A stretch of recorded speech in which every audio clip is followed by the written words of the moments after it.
Marisa Peer is a motivational speaker and a leading celebrity therapist who was named Britain's best therapist by Tatler magazine. She went from growing up as a teenager and suffering with an eating disorder for 20 years to becoming a highly paid psychotherapist and hypnotherapist and best-selling author of 4 books. Need motivation? Watch your top 10 with Believe Nation. Top 10, I got a top 10. Got my motivation high for my top 10. Gotta learn from the wise women and men. All my life, like 9 and 9. For my top 10, top 10, 9 and 9. This one's for my top 10. Hey, it's Carmichael, and I make these videos because you are probably the most ambitious person in your circle, but you know you're capable of more, and you get that push by surrounding yourself with the best. So today, let's learn from one of the best, Marisa Peer, and my take on her top 10 rules of success. Enjoy. Okay, let's kick it off with rule number 1. Stop fearing rejection. So we have a great fear of rejection, which is not surprising because when we're born, we have 2 drivers: find connection, avoid rejection. After all, if a mother rejects a child, if a lion rejects the cub, it's not going to be adopted, it will die. Yeah, or it just starves to death. And so we know innately that our survival on the planet is linked to not being rejected. And not that long ago, you would have died from rejection. You know, in 1,000 years ago, when they banished you outside the walls of the city, or you marooned a difficult sailor, or you cast someone out of the community, you pretty much died. There was nothing out there but purgatory. So we have a wiring that says rejection will kill me. And that's why you had the fear. But when you can dialogue with the other, go, no, it feels like it will kill me. It can't kill me, because no girl can reject me unless I give her my permission. Right, give them my power. You can't reject me unless I agree with everything. I don't like you because you got short hair. I don't like your shirt. I don't like you because you're white, not white, tall, short, glasses, not. But when you say you can't reject me, I can't be rejected, because the only person you can reject me is me. You can talk to girls realizing even if they say, no, you're not my type, I'm with someone, no thanks, or even, ooh, not no, they can only reject you if you let that in. And we look at someone like James Corden, who's certainly not gorgeous, but women love him because he's funny. So funny. So funny. Love and, that guy. you know, we like warm people. You know, the packaging is all very nice. But a lot of people have a great packaging, a great wrapper, and but they're unhappy. And so our greatest fear is to be rejected. But the truth is, in 2018, you could live in this apartment, have Amazon deliver your groceries, never see a soul, and you probably live until you're 106. Yeah. Wouldn't advise it, but we don't die of rejection anymore, but we still feel like we will. And all schools should be teaching kids you cannot be rejected. You can ask for a pay rise, you can ask for crowdfunding, you can go to someone and go, here's my idea, you can write a book, speak in public. Because I work with a lot of actors who say, I'm so scared of rejection. I'm like, well, how are you going to be an actor then? Because you're supposed to be rejected all the time. So you and I write books. For everyone who loves it, there's going to be the odd person who goes, I hate this book and I hate that writer too. But we don't let it in. We have to laugh about it. When you give a YouTube talk, I mean, I've got, one of my talks got like 3 million views, and there's a few in there going, I hate her, stuck-up English snob. But they don't know me, because that's not me at all. But I don't go, oh my God, I can never write another book. I'm okay because I don't let it in, because the only opinion that matters is my opinion. I know I'm not a stuck-up English snob, so that can't hurt me. Rule number 2, know that you are enough. You Are Enough is a movement that I started because, 33 years of being a therapist, I might work with a movie star, an Olympic athlete, or someone who's a school teacher, and they all have the same problem. And the problem is almost always I'm not enough. I mean, I've worked with so many addicts, thousands of addicts. I've never met one who ever thought they're enough. And they'll say, I drink because I'm not enough. I use because I'm not enough. I am addicted to spending because I'm not enough. What I see many therapists doing is the client comes in with a list, like what I call a shopping list. I need to stop drinking, I need to get out of bed, I need to stop shouting at my kids, I need to take care of myself. And they like to go through the list. It takes a long time. I go, oh, forget the list. Let's look at what I call what lies beneath. You know your problem? You think you're enough. where does that, do you know any baby who's ever been born because I shouldn't cry because I don't deserve attention here. I shouldn't throw up on this white top my mum just bleached. No baby is ever born believing they're not enough. And so, again, we look at where does this come from, this belief you're not enough? Who told you that? Where did you get that? And when they go, oh, yes, it came from here, it's a game changer because they start to tell them, I'm enough. People say, but if I'm enough, don't I just lie on the couch and eat potato chips all day? No. When you know you're enough, then you go, right, I need a better relationship than this, a better career than this, a better health than this. Rule number 3, use words that make a picture. In powerful language, you can never say, you're going to fall, you're going to mess that up, you're going to ruin everything. That's just not going to work out. You have to say the opposite. Okay, I've only got 10 minutes to prepare my speech. I only need 10 minutes. I've only got 10 minutes to get there. That's exactly how much time I need. And if I'm late, I wasn't supposed to be there on time. I have a belief now when I get to a party late, it's because I wasn't meant to get there early. I no longer go, oh my God, I'm so late. This is going to be terrible. In fact, I was recently going in a cab across town to get a train to work with a football team. And we got stuck in traffic. And so I was playing a game. I thought, oh my God, I'm going to miss the train. This is terrible. I'm going to ruin my reputation. The team are going to be so upset. And I felt really sick. And then I started to say, the trains run every 20 minutes. It doesn't matter. What's 20 minutes? My material's so great. They have lots of time. After all, they finished practicing at 3 o'clock. And it was fine. So all the way there, I was playing a game, and I actually got the train on time, but they really wouldn't have minded. But I could have ruined my day, made myself panicky and sweaty by going, oh my God, I haven't got enough time, and now it's all ruined. And it's never ruined. You can come back from anything. And then I worked with a client who had cancer and had to go into this MRI scanner. And every time I saw him, he said, I can't do it. I can't get in that scanner. And he said, well, I feel like I'm in my coffin. I feel like it's a premonition of my death. And when I get in the scanner, I think, well, I've got cancer and I'm going to die. And I said, well, I freak out. I press the button, I have to come out. And they keep saying, look, you've got to, I can't even be in there for 2 seconds, which is not true. When people say, I can't do it for even a second.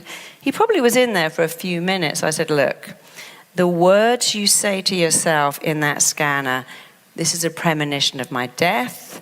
I feel like I'm in a coffin. I feel like I'm suffocating and I can't do it. That's a blueprint. And your mind doesn't like those words. So how about these words? How about saying, I'm in my bed at home and I'm just so chilled and I could lie here for hours. I'm chilled, I'm relaxed, I'm blissed out. You must use words that make a picture. You can't go, oh, I'm okay really. I'm quite good, I'm not bad, this is okay. Because when I say the words okay, not bad, where's the picture? There's no picture. It's what I call fluff. When you say I'm chilled, I'm blissed out, I'm ecstatic, I'm just lying here and I could do this for hours, it's just so cool, the mind goes, you're right. And when you go, I'm in a coffin and I'm suffocating, the mind goes, you're right. See, here's the great thing. You can choose any words you like. You can go, well, we're all going to be negative, and this half's going to be positive. That's your choice. You know what you can't choose? What you do to yourself when you say, I'm an idiot, I'm a moron, I'm a retard, I've got rocks for brains, everything goes wrong. Who would ever like me? I've got cellular, I'm a single parent, I've got no chance.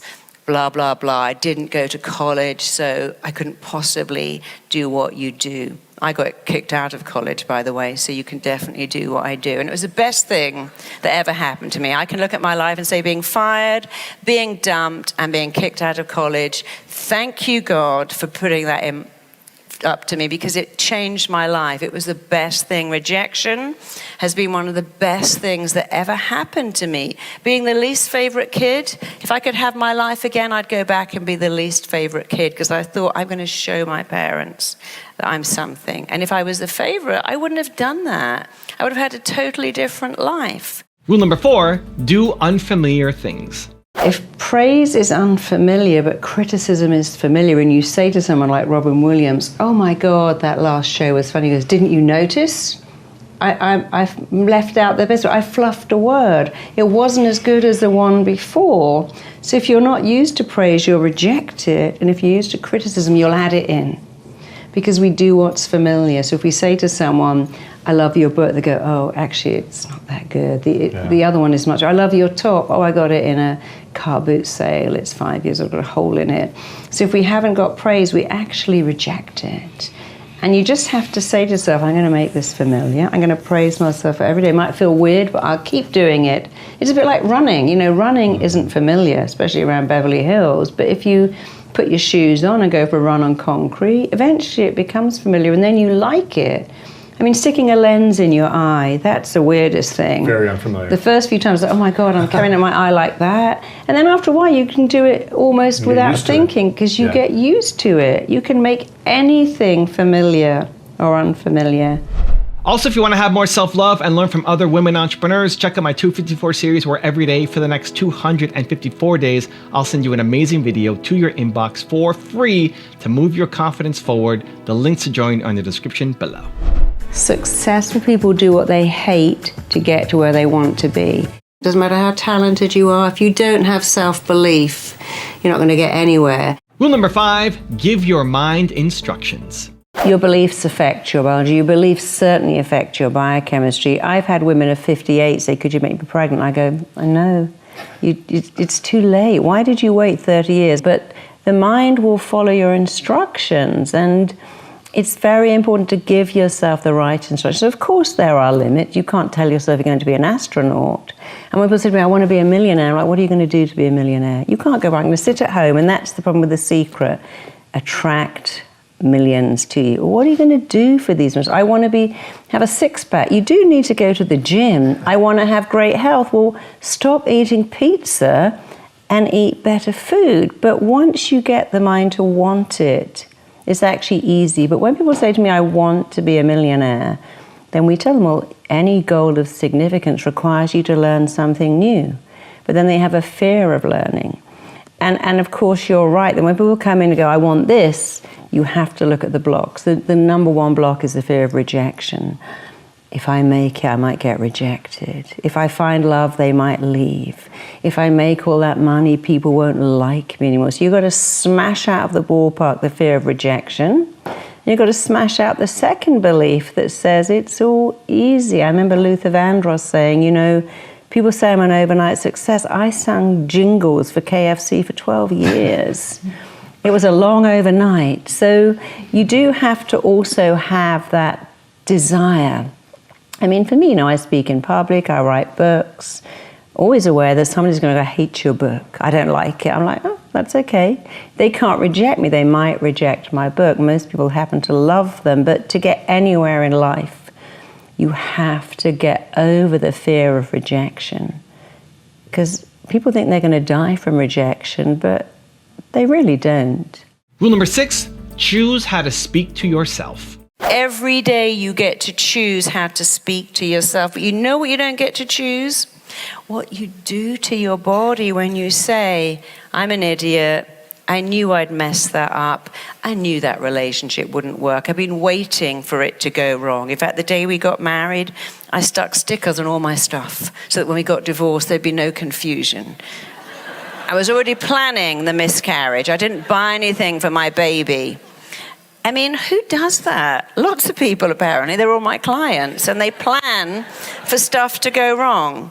They say, "I sent my kid to college," and I said, "Don't worry, you're probably going to hate it. Here's a credit card so you can get a return ticket back in a week's time." They plan it, and you don't want to plan it. You want to ban it. Rule number 7, filter feedback.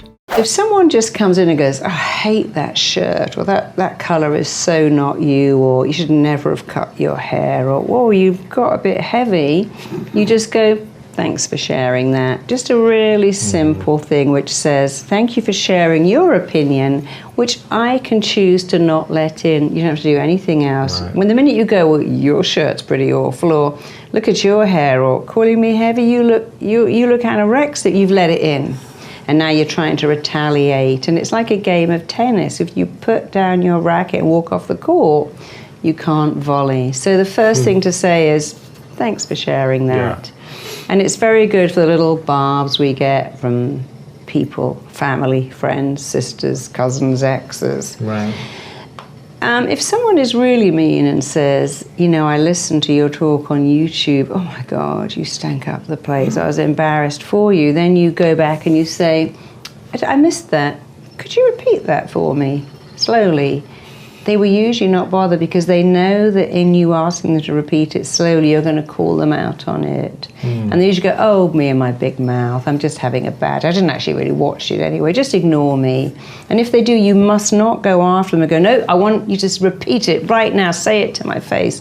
Don't do that, because a bit like a lion who bares the teeth, they're saying, back off and I don't want to attack you. When a lion bares its teeth, you don't go up to it, you walk away. It gives you a chance to retract. So saying, could you repeat that slowly, is giving the person a chance to retract. They almost always do, but occasionally they'll come back and go, no, I just said you're so wooden as a speaker, as an insult to wood. Rule number 8, change your interpretations. People come in and they describe, you know, I really want to be successful, but I'd love to be healthier, but I want to find love, but I can't get pregnant because... And the first thing we do is investigate, like a good detective. A detective will lay out pictures and go, what's going on here? And they make sense of it. And very much the same. So people come to me and go, no, I've got unexplained infertility. What is that? I went, well, there's a clue in the description. It is unexplained. Nobody knows. Your husband's got cracked sperm that swims straight and plenty of it. You've got great eggs, great fallopian tubes, perfect womb. But you can't get pregnant because the unexplained is here. And many people, when they're younger, will say things, if I got pregnant, my dad would kill me. Oh my God, if I got pregnant, it would be the end of the world. And I mean, when I was 17 thinking I was pregnant, thinking, oh my God, no, disaster. Oh my God, my dad will be so upset, devastated. When I wasn't, I went, oh, thank you, God. Oh, yes, joy.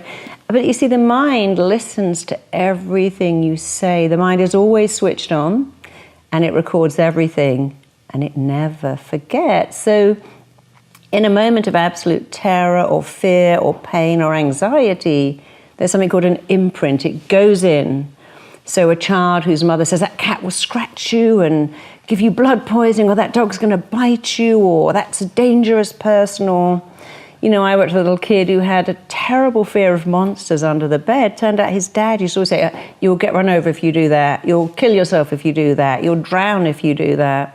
Turned out his dad was the monster because he was scaring him all the time. So you get a young person, can be an adult, and you get an imprint. And what we do is investigate, where did this imprint happen? And when we've got the imprint, which is very easy, you can ask questions to get the imprint. You can listen to the client's story.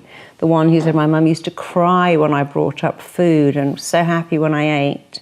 Or you can use hypnosis and go back like that. And the reason I love hypnosis so much is you go to the imprint. You know, people come to see me within 5 minutes, they have the imprint. There's no, oh, how does that make you feel? And how do you feel now? And let's talk more about that. And come back next Wednesday at 4 and we'll keep this going, because studies now say that's actually the worst thing you can do, because you just keep the story alive. So we do the investigating, we find the imprint, and then we interpret it. What does that mean? Why do you think, you know, your dad telling all these stories would now leave you to have this monster under your bed? Why do you think at 15 being terrified of being pregnant could possibly mean that today you've got unexplained infertility? And they work it out. They go, yeah, now you say that. If I look at those scenes and look at this scene, it all makes sense. And then you interrupt the belief massively. And then you install a brand new belief. You know, you're getting pregnant like a high school kid on their first date. You're super fertile. You've got cracked grade A eggs. Your husband's got the SAS of sperm and it's going to collide. So you bring in the very powerful language and you are going to make a grade A baby. Because, of course, people say, I want to be pregnant. I'm like, no, you don't. You want to make a baby that you carry to full term. I have clients who have been pregnant 8 times. You want a perfect, bouncing, healthy baby. So it's another example of not telling your mind what you want. So the combination of the imprint, the investigate, the interpret, the interrupt, and the install is so powerfully transformational. Rule number 9, rewrite your story. We tell ourselves the story, we play the only part we've ever known, and then that part becomes our own, and we don't know how to separate it. And so people come in with their story, and they go, well, you know, I was a newborn baby, and my mum told me that I was only like 2 pounds. I nearly died. They had to drop milk in me with a dropper. And I remember my mum telling me she used to cry every time I got weighed, or if she fed me when I threw up, they would get so upset because I could die. Like, okay, and now you're 600 pounds because you keep telling yourself that story. And people tell themselves the story until it validates why, you know, my dad didn't love me. He left before I was born. He never came to see me. But he had another kid that he treated like Jesus, bought him everything, Game Boys, clothes. So if my dad didn't love me, I'm not lovable. And you have to go, but that was then. Your dad was an idiot. That has nothing to do with whether you can find love or not. But clients tell themselves this story, and they don't understand that at any age you can go, well, I think it's time for a new story. And so my job is to first of all find out where, you know, they come in and go, I don't know why I do this. Mm-hmm. I guess I'm just messed up. I don't know why I can't speak. I've always been that way. I go, nope. No baby looks away when you look at them in the hospital. No baby goes, don't look at me. I'm having a bad hair day. We're all born with so much confidence. You have 4 children. They never go, no, I can't get a banana in my mouth. I can't get to grips with this walking, reaching. They're wired to go for something. But a lot of damage is done very early, and I see that all the time. Really silly things like people come in and go, you know, I can't ask for money.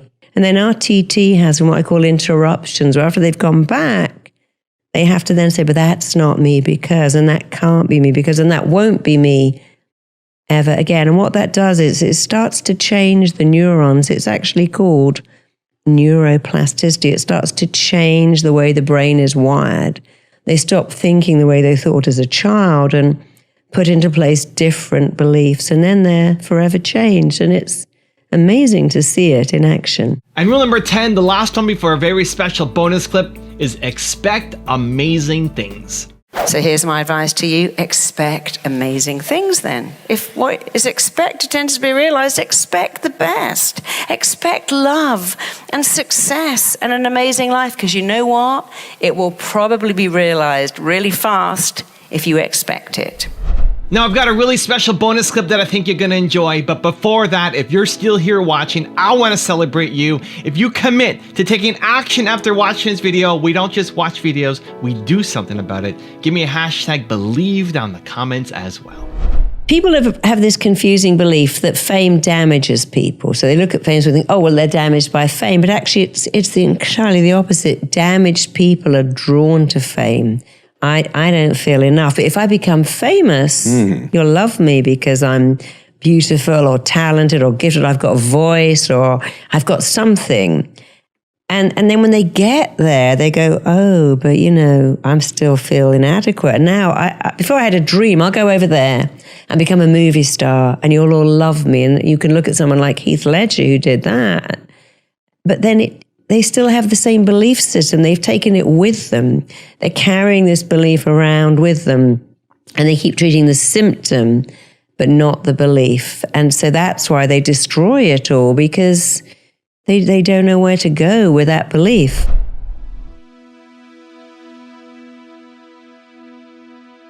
If you want to see 10 amazing rules from Mel Robbins, check out the video right there next to me. I think you'll enjoy it.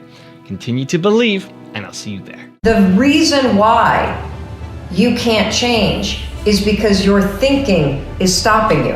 When people are passive aggressive,